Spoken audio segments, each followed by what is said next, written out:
अस्सलामु अलैकुम वरहमतुल्लाहि वबरकातुहू। महतरम दोस्तों, आप लोगों के बहुत सारे सवालों के जवाबात इंशाअल्लाह आज की मजलिस में मिल ही जाएंगे। बहुत सारे लोग अभी तक ऐसे हैं जो वेट कर रहे हैं कि आपके सवालों के जवाबात नहीं मिले हैं, तो प्लीज़ आप इंतज़ार कीजिए। आपके सवालों की रिकॉर्डिंग हो चुकी है, एडिटिंग भी हो चुकी है, जल्द ही उनके जवाबात आप तक मिल जाएंगे। खैर, सिलसिला शुरू करते हैं। सबसे पहला सवाल कहते हैं कि मुफ्ती साहब, मुझे पिछले कुछ सालों से डिप्रेशन है और मुझे गुस्सा बहुत ज़्यादा आता है, जिसकी वजह से मैं अपने आप को कंट्रोल नहीं कर पाता हूँ। तो क्या गुस्सा करना यह शैतान की तरफ से होता है? प्लीज़ रिप्ले ज़रूर दीजिए। अशरफ ख़ान दिल्ली से। अशरफ भाई, बहुत अच्छी बात आपने पूछी है। पहली चीज़ तो ये है कि आप जिस डिप्रेशन में मुब्तला हैं उससे बाहर निकलने की आपको कोशिश करनी है। इसके लिए कोई जो साइकियाट्रिस्ट है आप उससे कांटेक्ट कीजिए। इसी तरह बहुत सारे अच्छे लोग हैं जो इंशाल्लाह आपको इस बीमारी में से बाहर निकाल लेंगे। दूसरी चीज़ ये कि आपको गुस्से पर कंट्रोल करना चाहिए। अब कंट्रोल करना ये नबी करीम सल्लल्लाहु अलैहि वसल्लम की अहादीस और कुरान करीम की आयत के ऊपर अमल करना हो जाएगा। कुरान करीम में अल्लाह तबारक तआला ने इरशाद फरमाया है कि जब भी वो लोग गुस्सा हो जाते हैं तो वो माफ़ी करते हैं। ये अल्लाह ताला ने ऐसे लोगों को पसंद किया है जो गुस्सा होने के बाद अपने गुस्से पर कंट्रोल कर लें। इसी तरह नबी करीम सल्लल्लाहु अलैहि वसल्लम ने भी एक आदमी ने आपसे पूछा कि अल्लाह के नबी, मुझको कुछ नसीहत फरमाइए। तो आपने क्या फरमाया? ला तग़ज़ब, गुस्सा मत करो। इस तरह 3 मरतबा आपने इरशाद फरमाया कि गुस्सा मत करो, गुस्सा मत करो, गुस्सा मत करो। तो इन दोनों चीज़ों से हमें ये पता चलता है कि अगर हम गुस्से के अंदर लाल पीले हो जाएं फिर भी अपने आप को कंट्रोल करें, तो फिर ये नबी करीम सल्लल्लाहु अलैहि वसल्लम की इताअत और अल्लाह के फरमान की फरमाबरदारी हो जाती है। तो यहाँ पर बड़ा सवाब है। दूसरी जगह नबी करीम सल्लल्लाहु अलैहि वसल्लम ने भी इरशाद फरमाया कि गुस्सा आना ये शैतान की तरफ से होता है। तो वाक़ईतन ये गुस्सा शैतान की तरफ से होता है। अगर गुस्से पर हम काबू पा लें, कंट्रोल कर लें, तो कितनी बड़ी नेमतें, कितने सवाब आपको मिल जाते हैं। दीन का भी काम हो जाता है, शैतान को आप हरा भी देते हैं। दूसरी चीज़ ये कि जिस डिप्रेशन की वजह से आपको गुस्सा आया है, तो उस डिप्रेशन को भी कहीं ना कहीं आप मात देने की और हराने की कोशिश करते हैं। दूसरी चीज़ ये कि गुस्सा कभी कभी आना भी चाहिए। जैसे कोई आदमी झूठ बोल रहा है और आपको पता है कि सामने वाला बंदा झूठ बोल रहा है, यहाँ पर अल्लाह के नबी सल्लल्लाहु अलैहि वसल्लम के हुक्म की खिलाफ वर्जी की जा रही, तो वहाँ पर आपको गुस्सा आना चाहिए। आपने अपनी फैमिली के किसी मेंबर के बारे में जान लिया कि वो आदमी किसी गलत काम में मुब्तला है, हराम कमाई कर रहा है, तो वहाँ पर आपको गुस्सा आना चाहिए। वाजिब है आपके लिए गुस्सा करना। बाकी जो ऐसी चीज़ें, फालतू की जो चीज़ें होती है कि किसी ने आपको कुछ बुरा भला बोल दिया, किसी ने आपका दिल दुखा दिया, तो ऐसी चीज़ों पर आपको गुस्सा नहीं करना चाहिए। तो गुस्सा कब आना चाहिए, गुस्सा कब नहीं आना चाहिए, इसके बारे में भी शरीयत हमें अहकाम देती है, हमें हिदायत देती है कि कब हमको गुस्सा करना है, कब नहीं करना है। अगर आपको यूँ ही गुस्सा आ जाता है तो वहाँ पर अपने आप को कंट्रोल करना है। उसका तरीक़ा यह होता है कि फ़ौरन आप अऊज़ु बिल्लाहि मिनश शैतानिर रजीम पढ़ लें। गुस्सा आपका रफ़ो चक्कर हो जाएगा। अगर आप खड़े हुए हैं तो नीचे बैठ जाएँ, पानी पी लें, इंशाअल्लाह इसके बाद आपका गुस्सा रफ़ो चक्कर हो जाएगा, आप बिल्कुल पुरसुकून हो जाओगे। अगला कमेंट किया है ERR इंटरनेट साहब ने। अपना नाम लिखा कीजिए भाई। इन्होंने कहा है कि एहतिलाम हुआ है, ठीक है, मनी कई जगह पर फैल गई है, नजासत कई जगह पर फैल गई है, कपड़े पर बाल्टी या फिर टब से कपड़ा पाक करने का तरीक़ा बतलाइए। देखिए, अगर नजासत कोई भी हो, मनी की हो, ब्लड की हो या फिर खून पीप की हो, किसी भी किस्म की नजासत हो आपके कपड़े पर, आपके बदन पर, आपके इस्तेमाल की जाने वाली किसी भी चीज़ के ऊपर लग गई है, तो उसको पाक करने के लिए कोई ऐसा मखसूस तरीका नहीं है जो हमको आपको बतला दे प्रैक्टिकली तौर पर आप करें। ये प्रैक्टिकली तौर पर आपको करना है। नजासत लग गई है ना, तो नजासत सबसे पहले जितने आपको, मान लीजिए पूरा कपड़ा आपका है, इस पूरे कपड़े के ऊपर जहाँ जहाँ नजासत लगी है पहले उसको साइड में लेकर के आप साफ़ कर ले। जो नजासत आपको नज़र आती है पहले उसको रिमूव कर दें, फिर उसके बाद पूरा कपड़ा एक साथ धो लें, फिर कोई टेंशन की बात नहीं होगी। सुमैया का सवाल है, कहती हैं कि ज़मीन पर अगर छिपकली की बीट पड़ी हुई हो और हम उसको झाड़ू लगा देते हैं तो क्या झाड़ू नापाक हो जाएगी, और नापाक झाड़ू को फिर कैसे पाक करेंगे? क्या उस झाड़ू को ज़मीन पर रगड़ने की वजह से हमारी वो झाड़ू सूख हो जाएगी, पाक हो जाएगी खुद ब खुद? जी नहीं सुमैया जी, यहाँ पर आपके समझने में गलती हो गई है। जो नजासत होती है ना, वो नजासत ऑलरेडी सूखी हुई है, और उस सूखी हुई नजासत को आप झाड़ू से साफ़ कर रहे हैं तो आपकी झाड़ू के नापाक होने का सवाल ही पैदा नहीं होता। जब आपकी झाड़ू नापाक ही नहीं हुई तो फिर पाक करने की कोई ज़रूरत भी नहीं है। हाँ, अगर आपको लगता है कि कोई गीली नजासत थी, उस गीली नजासत को आपने झाड़ू से साफ़ किया, अब वो नजासत आपकी झाड़ू में आ गई है, तो सिर्फ रगड़ने की वजह से और ज़मीन पर फिराने की वजह से आपकी वो झाड़ू पाक नहीं होती है।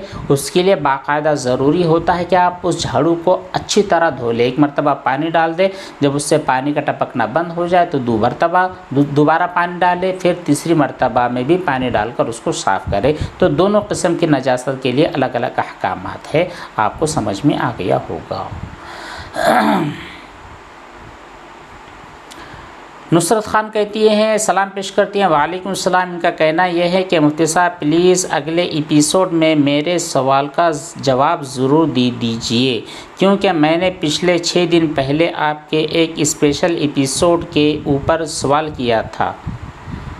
अच्छा नुसरत खान, अच्छा आपने जो पहले सवाल किया था तो यकीन जानिए कि अगर वो सवाल हम तक पहुंचा है और हमने उस सवाल के नीचे एक तहरीर लिख भेजी है कि आपका सवाल मिल चुका है, इंशाअल्लाह उसका जवाब ज़रूर दिया जाएगा। तो आप यकीन रखिए उस सवाल का जवाब ज़रूर दिया जाएगा। हाँ, ये पॉसिबल नहीं है कि जब आपने कमेंट किया तो दूसरे दिन इसका जवाब आ जाए। 8 दिन 10 दिन के अंदर इंशाअल्लाह उसके जवाबात आप तक पहुंच जाएंगे। आप रोज़ाना के जो वीडियोज़ आपकी नज़रों के सामने आ रहे हैं उन्हें अच्छी तरह बाकायदा इत्मीनान के साथ देखते रहिए। आपके सवाल नहीं होंगे, दूसरों के जो सवालात और जवाबात हैं इंशाअल्लाह उनके ज़रिए भी आपको फ़ायदा पहुँचेगा। इसी दौरान आपको आपके सवाल का जवाब भी मिल जाएगा। शायद आपने कुछ 2-3 सवालात किए थे, मेरे जहन के अंदर अभी तक है, तो उन सवालों के जवाब दे दिए गए हैं और आप तक जल्द ही पहुंच जाएंगे। और हो सकता है अभी जब आप हमारा ये वीडियो देख रही हो इसके पहले ही आपको उनके जवाब मिल गए होंगे। इरफान शहज़ादा सलाम करते हैं, वालेकुम सलाम। इनका कहना यह है कि हज़रत मैंने एक मन्नत मानी है कि मेरा अगर ये काम हो गया तो मैं हमारे घर के पास में जो मज़ार है वहाँ पर एक फ़ैन चढ़ा दूँगा। अगर मेरी मन्नत पूरी हो जाती है तो क्या मुझको उसी मज़ार के अंदर फ़ैन का चढ़ावा करना होगा? लेकिन मेरा इरादा अब बदल गया है कि मैं वो फ़ैन मज़ार में नहीं बल्कि अपनी मस्जिद में दूंगा, तो क्या मस्जिद में दे सकता हूँ? इरफान भाई देखिए, आप जो मन्नत मानते हैं, नज़र जिसको कहा जाता है, नज़र मानना मन्नत मानना बिल्कुल जायज़ है, लेकिन यहाँ पर एक कंडीशन है। कंडीशन ये है कि आप किसी ऐसी चीज़ के लिए मन्नत माने जो ख़ुद अपनी ज़ात के अंदर इबादत हो। ठीक है, आपने जो मन्नत मानी है कि मैं जो अपना एक फ़ैन है दूंगा, मतलब ये कि इसको वक्फ़ करना चाहते हैं आप किसी भी मस्जिद के लिए, किसी भी जो आपकी जो जिस चीज़ का आपने तज़किरा किया है वहाँ पर आपने एक खिदमत के लिए एक मन्नत मानी थी कि मैं फ़ैन वहाँ पर चढ़ाऊँगा, जिसकी वजह से लोग वहाँ के जो लोग हैं वहाँ पर ज़ायरीन हैं उससे फ़ायदा उठाएंगे। तो आप अगर अपना इरादा तब्दील करके उस फ़ैन को किसी मस्जिद के लिए वक्फ़ करना चाहते हैं तो बिल्कुल कर सकते हैं, इसमें कोई टेंशन की बात नहीं है। ये आपके लिए बतौर सदका, इंशाअल्लाह इसका सवाब हमेशा जारी रहेगा। महरीन ने अगला सवाल किया है, सलाम पेश करती हैं। वालेकुम सलाम। इनका कहना यह है कि नापाकी की हालत में, और वो नापाकी भी जनाबत वाली है, मैं अल्लाह का ज़िक्र कर सकती हूँ, दरूद शरीफ पढ़ सकती हूँ, कलिमा पढ़ सकती हूँ, सुबहान अल्लाह, अल्हम्दुलिल्लाह, अल्लाहु अकबर कह सकती हूँ या नहीं? बिल्कुल कह सकती है महरीन जी। नजासत की हालत में, नापाकी की हालत में, हत्ता कि वो नापाकी जिसका तज़किरा आपने किया, जनाबत वाली या फिर हैज़ वाली या निफास वाली, ऐसी जो नजासतें होती हैं, इन नजासतों में आप अल्लाह का नाम ले सकती हैं। ठीक है। कुरान करीम होता है ना, कुरान करीम की तिलावत आपके लिए जायज़ नहीं है, उसके अलावा तमाम किस्म के अज़कार आपके लिए जायज़ है, लेकिन वहाँ पर भी बेहतर और अफजल यह है कि पहले आप अच्छी तरह वज़ू कर लें, उसके बाद में ये कहे, क्योंकि आप किसी न किसी कंडीशन में थोड़ी सी तहारत में हो जाओगी। लेकिन फिर भी अगर जनाबत वाली जो नापाकी होती है, उसके लिए मुसलमानों के लिए ज़रूरी होता है कि पहली कंडीशन में हम गुस्ल कर लें, क्योंकि मुसलमान ज़्यादा देर तक नापाक और गंदा नहीं रहता है। फ़ातिमा ने सलाम पेश किया है, कहती हैं कि मुफ्ती साहब, अगर नापाक ब्लड तो नापाक ही होता है, कोई भी ब्लड पाक नहीं होता है। ठीक है।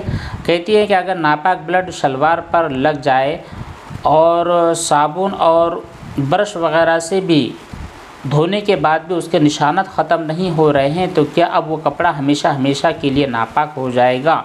जी बिल्कुल नहीं फ़ातिमा जी। जब आपने किसी कपड़े को अच्छी तरह धो लिया है, ये आपके पास कपड़ा है, इसके ऊपर एक ब्लड या कुछ नजासत ऐसी होती है कि उनको एक मरतबा धो कर के वो 100% निकलती नहीं है। तो अगर आपने अपनी भरपूर कोशिश के साथ, भरपूर मेहनत और भरपूर ताकत के साथ उसको धोया है और नजासत को साफ़ करने की कोशिश की, फिर भी हल्के हल्के ज़र्रात अभी तक बाक़ी है, तो वो ज़र्रात का बाक़ी रहना, हल्के से निशान का बाक़ी रहना आपके कपड़े को नापाक नहीं रहने देता है, आपका कपड़ा पाक हो जाता है। फिर भी आपको मालूम होना चाहिए कि आजकल बहुत सारे ऐसे केमिकल्स ईजाद हो चुके हैं, बहुत सारे ऐसे सर्फ़ ईजाद हो चुके हैं, जिनके एक कतरा डालने की वजह से किसी भी किस्म की नजासत हो, किसी भी किस्म का निशान हो, वो भी रिमूव हो जाता है। अगर आपके पास वो है तो उसे रिमूव कर ले, अगर नहीं है और फिर भी आपने उसको अच्छी तरह धो लिया था, कि आपने नजासत का भरपूर ख़ात्मा किया, फिर भी उसका हल्का सा निशान बाक़ी है, तो आपके लिए वो कपड़ा पाक हो चुका है।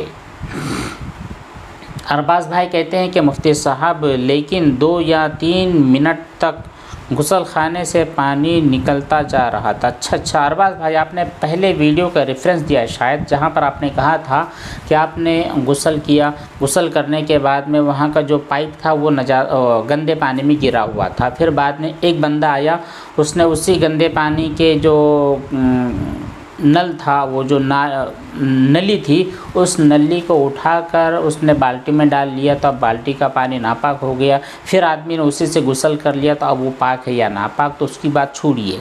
अब आपको देखना चाहिए कि आपको क्या करना चाहिए था। आपको उस वक्त ये करना चाहिए था कि फ़ौरन आप उसको उठा करके साफ़ करके रख दें, क्योंकि मालूम है कि हमारे पीछे बहुत सारे बंदे हैं जो कि गुसल करने वाले हैं। अब उस बंदे का मसला ये है कि उसका जो बॉडी है, उसकी जो बॉडी थी, वो बॉडी फ़िलहाल पाक नहीं हुई है, तो उसको आप कह दें कि भैया आपने उस दिन जो गुस्ल किया था वो पानी नापाक था। अब आप काम करें कि अभी तो आप पाक हो चुके हैं, ज़ाहिर सी बात है वो एक दिन के बाद आदमी दोबारा वापस से गुस्ल करता है, तो वो दूसरे दिन बंदा पाक हो चुका था। लेकिन उस दिन की नमाज उसकी चूँकि नापाकी की हालत में हुई है, उसकी बॉडी, उसका बदन पाक नहीं था, तो उस बंदे को कह दे कि भाई आप उस दिन की 5 नमाज़ों की क़ज़ा कर लें, और फ्यूचर में आप इस तरह का काम ना करें।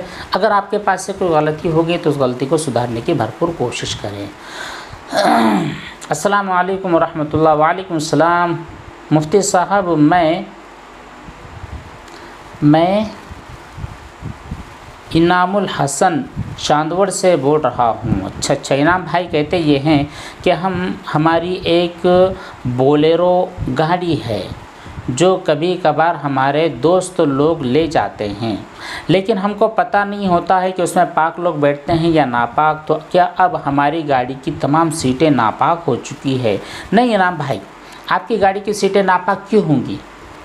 बिल्कुल आप डाउट ना करें। हाँ, आप डाउट ना करें, जब आपको कंफर्मेशन हो जाए कि मेरी सीट के ऊपर नजासत नज़र आ रही है, नापाकी नज़र आ रही है, पेशाब नज़र आ रही है, पेशाब की बू महसूस हो रही है, तब कहीं जाकर के आप अपने बोलेरो की जो सीट है उसकी पाकी का एहतमाम करें। जब तक ऐसा कुछ नहीं है तो फिर टेंशन लेने की आपको बिल्कुल ज़रूरत नहीं है। अगला एक सवाल किया गया है, सलाम पेश करते हैं। वालेकुम सलाम। कहना ये कि मुफ्ती साहब, मैं ऑनलाइन अपने पैसों को इन्वेस्ट करना चाहता हूँ। आपको मालूम होना चाहिए कि शेयर मार्केट में ट्रेडिंग होती है, तो मैं शेयर की ट्रेडिंग कर सकता हूँ या नहीं? अदनान मंसूरी। अदनान भाई, आपने कहा है कि शेयर की ट्रेडिंग आप करना चाहते हैं ऑनलाइन। आज तो सब कुछ ऑनलाइन ही होता है, ऑफलाइन कोई ट्रेडिंग होती नहीं है। तो खैर, आप जो ऑनलाइन ट्रेडिंग करना चाहते हैं तो यहाँ पर आप क्या करना चाहते हैं इसके बारे में फ्यूचर में आप पूछ लें। वैसे अपनी ज़ात के एतबार से ऑनलाइन ट्रेडिंग बिल्कुल जायज़ है, हलाल है, लेकिन वहाँ पर कंडीशन है। कंडीशन ये है कि जो ट्रेडिंग आप करना चाहते हैं वो कैश में की जाए। फ्यूचर की ट्रेडिंग आप नहीं कर सकते हैं, क्रिप्टो की ट्रेडिंग नहीं कर सकते हैं, ऑप्शन की ट्रेडिंग नहीं कर सकते हैं। इसी तरह जो अब ये होते हैं क्रूड ऑयल होता है, इसी तरह नेचुरल गैस होता है, इनकी ट्रेडिंग आप नहीं कर सकते हैं। इनके अलावा जो ट्रेडिंग आप करना चाहते हैं उसके बारे में साफ साफ बात लिख कर भेजें कि किस चीज़ के बारे में, किस शेयर के बारे में आप करना चाहते हैं। इसके अलावा बहुत सारी कंडीशन होती है। ये जो आपके शेयर मार्केट होता है, इस शेयर मार्केट और उसकी ट्रेडिंग के एतबार से ऐसा भी नहीं कहा जा सकता कि 100% वो हराम है, और ये भी नहीं कहा जा सकता है कि 100% हलाल है। दोनों चीज़ें उसके अंदर है। अब वहाँ पर पूरी तफसील तो यहाँ पर नहीं बतलाया जा सकता। हमारे बहुत सारे उलमा किराम हैं, उन लोगों ने शेयर ट्रेडिंग के बारे में बहुत सारी एकदम अंदरूनी जो मालूमात होती है उन मालूमात को भी लोगों तक पहुँचा दिया है। तो आप उनके वीडियोज़ को देख सकते हैं, समझ सकते हैं, और आप क्या काम कर रहे हैं, आपका काम क्या सही है क्या गलत है, उनसे बराह रास्त आप पूछ सकते हैं। इंशाअल्लाह वो आपकी अच्छी तरीक़े से रहबरी और रहनुमाई करेंगे। तो बस इतने ही सवालात थे। इनके अलावा और भी जो बहुत सारी बातें होंगी इंशाअल्लाह अगली नशिस्त में, अगली मजलिस में उनके जवाब ज़रूर दिए जाएंगे।